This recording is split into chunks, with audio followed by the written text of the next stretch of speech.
Maraming salamat at gusto ko lang humirit. Nagulat din ako sa AKAP at mas lalo akong nagulat sa halaga. 26.7 billion. Isang programa na ngayon ko lang natuklasan at ngayon lang narinig, pero may bilin dito sa text, all soft projects including AKAP must go through the office of the Speaker. AKAP, AIX, TUPAD, MAIB for the PI and other efforts. Yes, Chair, Senator JB, ako rin please. medyo naging curious sa AKAP ngayon ko lang narinig eh. No? Siguro can ask DSWD, what is this program about? Is it just between the House and, kasi wala ko kami sa Senate na alam niyan eh. So is it with DSWD and the House of Representatives, yung program? Thank you, Madam Chair. Madam Chair, AKAP is just as foreign to us, technically, as Senator Bato, as it is provided Yes, in line Yusek Dimapuro, I understand that it's under the DSWD budget. If you recall, in the Senate, I handle the DSWD budget, but like the COMELEC's mysterious addition of 12 billion, this 26.7 billion in the budget of the DSWD is alien to me.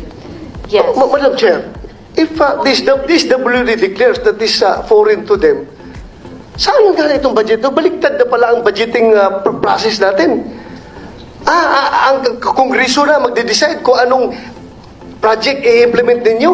Hindi pala kayo nagre-request sa Congress na project na pupunduhan, program na pupunduhan.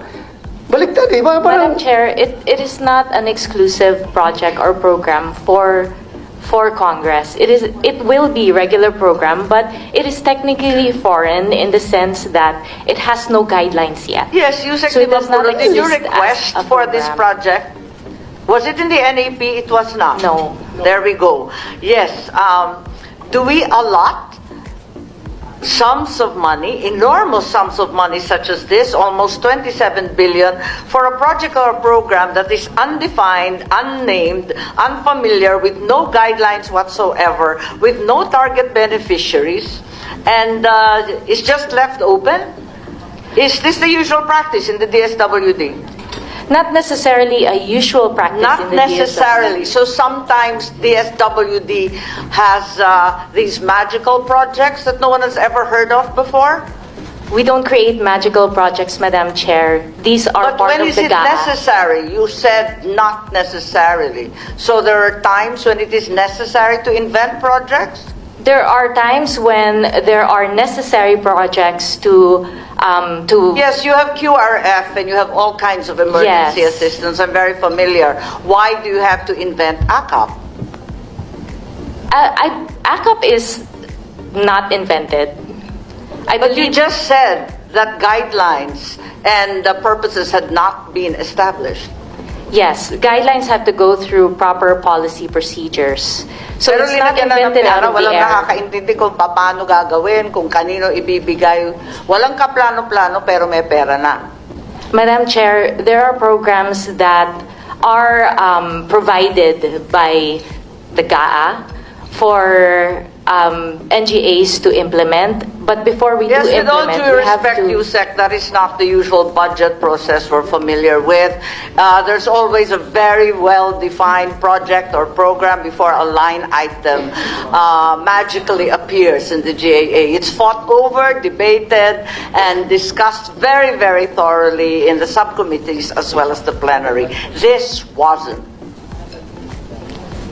Madam Chair, we are currently creating the guidelines, and we would be happy to share with... Parang baliktad naman yata yung buhay natin. Ngayon mag-iimbento ng dahilan, magdi-design ng project, pupunteriya yung mga beneficiary. Pero in the meantime, linagyan muna ng bilyon-bilyon.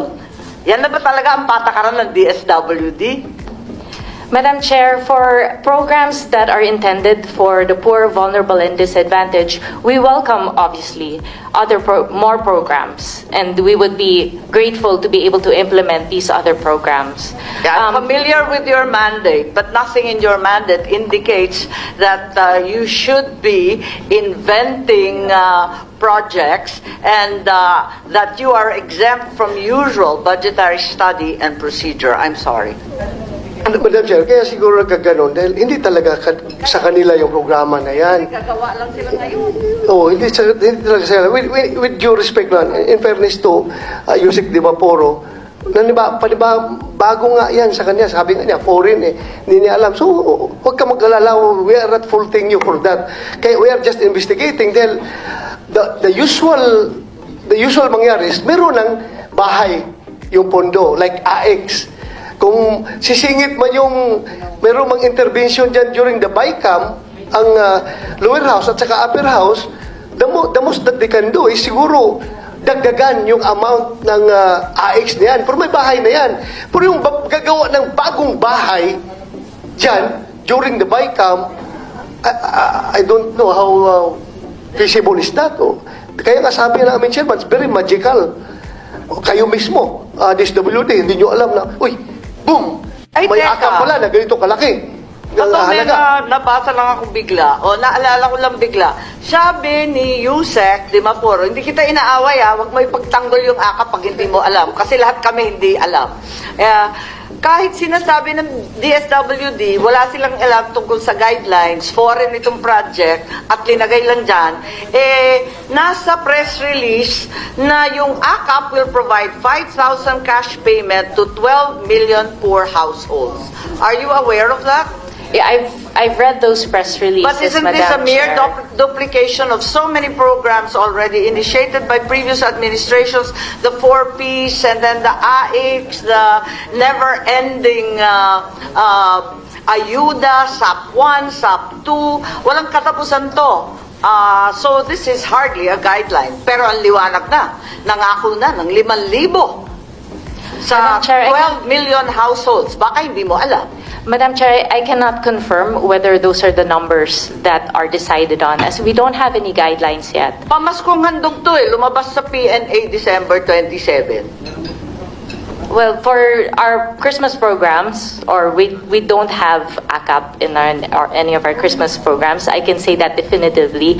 But with regard to any pronouncements of how AKAP will be implemented and what amounts will be provided through AKAP, we don't have guidelines for that yet, Madam Sige, Chair. Yusek, ganito na lang, magtulungan na lang tayo. Alamin natin ang mga detalye nitong programa to. Pareho kami ni Senator Bato, ni Senator JV, Senator Risa. Nagugulat po kami kung saan to galing at anong ibig sabihin. Yes po, Madam Chair. And I'd also like to say that we are very open to many innovations and new programs in DSWD. And it is not a new thing where we create something new. Madam Chair, just to add. Okay lang yan, okay lang. I'm not gonna fight with you over that, but that's completely inaccurate and untrue. Okay, Senator Bato, please. Pagkuha ko lang kay Yusek na wala problema. Wala kang problema ito sa amin. Huwag ka mag-alala. Ang amin lang talaga is, nagulat lang kami sa Senado. AKAP. Hindi namin nakita yan sa, kahit na ilang araw mo pag-aralan yung NEP, kahit ilang araw mo pag-aralan yung GAB, hanggang sa kwan, hindi mo talaga makita yan. Nagulat talaga kami ngayon na may ganyan pala. Ikaw nga, nagulat ka sa inyong departamento yan. Okay lang, pareho tayong nagulat ngayon. A happy Huwag ka surprise, mag-alala. Senator Pato, Madam Chair. A happy surprise because it will help the disadvantaged Yeah. at the end of the day. Walang problema yan. Hindi, okay lang yan. Kung mapunta sa taong bayan yan, importante yan. Okay ako, walang problema. Yung nga lang, siguruhin ninyo dahil ang PNP ngayon, nagbabantay na pag mag-release kayo na babawasan na naman yung pera, ang 10,000 ibigay sa tao, tapos ibalik yung bawiin yung 9,000, 1,000 lang maiwan doon sa tao. You hear that during our hearings, di Yes, ba? Madam kaya Chair, we bantayan are ninyo happy talaga for the yan. support of PNP to help Yeah. us in those payment areas. Off-site payment areas po siya. Thank you. Madam Chair, dagdagan ko na lang. Dagdagan ko na lang Senator JV, yung pagka-surprise hindi kita inaaway, natin. mahal ko yung pamilya mo. Ang course. problema, wag mo ipagtatanggol yung hindi mo kaya ipagtanggol. Ayan, Madam Chair, JV, dagdagan ko please. na lang siguro yung surprise na ito. According to Infos, our appropriations chair of House, Saldico, said that 60 billion for the ACAP program under the 2024 budget with 26.7 already lodged under DSWD. So 60 billion pa lang allocated dyan. So 26 billion pa lang nasa DSWD. So yun mga boss, narinig nyo na ba ang salitang ACAP or nakakuha na ba kayo ng mga benefits dito galing sa ACAP mga boss? Kung hindi pa, ay ito nga ang pinagdilibatihan dito sa Senado ni Senator Bato at Amy Marcos mga boss, dahil bago din sa kanila ang ACAP na to na mayroon ng 26.7 billion budget at wala pang guidelines kung paano at saan dadalhin ang perang ito mga boss, na pinagtatanggol naman ng USEC ng DSWD na ito ay pondo para sa mamamayang Pilipino, para sa mga mahihirap na Pilipino. At yun nga, sana lang ay makarating ito sa ating mga mahihirap o mamamayang Pilipino mga boss. Grabe, napakalaking budget, 26.7 billion at hindi pa alam kung paano gamitin dahil wala pa ngang guidelines ang DSW dito. So sang-ayon ba kayo dito mga boss? Ang lahat ng budget na yan ay dadaan daw kay Speaker Martin Romualdez. So grabe mga boss, mayroon pa lang ganito kalaking budget na hindi nagagamit, pondo pa lang, at marami ng ating mga mamayang Pilipino ang naghihirap.